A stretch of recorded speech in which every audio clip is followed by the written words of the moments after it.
Hello there, Jerome here with the 8 best plant-based protein sources. Number 8. Oatmeal. This whole grain contains about 13 grams per 100 grams of dry oatmeal.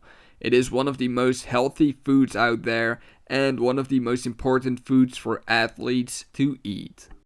7. Quinoa. Often termed as superfood, this is one of the healthiest foods out there. Even though I don't believe in the term superfood, I think this is one of the foods that you should definitely add to your diet, regardless of whether you're vegan, omnivores, or vegetarian. Next on the list is tofu. This rather tasteless food contains up to 20 grams of protein per 100 grams. If you know how to make it, then it can turn into a delicious food. Check out Google to find some recipes to make tofu delicious. Peas are part of the legume family, which all are rich in protein. Peas contain 22 grams of protein per 100 grams of dry weight peas. As with all legumes and lentils, the protein value goes down because of the water content that is increased due to cooking. However, if you measure the weight dry and eat that entire weight, then you will have all the 22 grams of protein in your diet. Next on the list are legumes.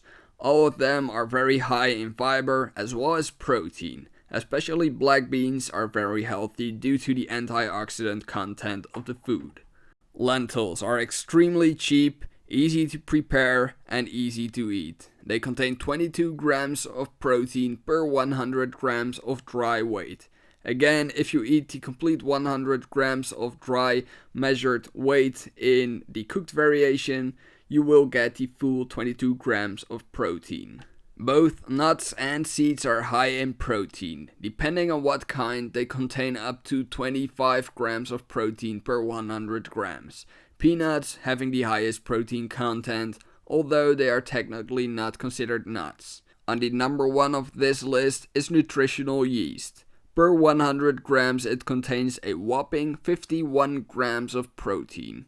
Even though you don't use a lot of it, even a couple of tablespoons will give you up to 10 grams of protein, and it can easily be added to any dish that you like. That's it for this video. Do you agree? Which food should be added as well? Let me know in the comments below, and also let me know if you have a top list video suggestion as well. That's it for this video. Thank you for watching, subscribe for more, and I will see you next time.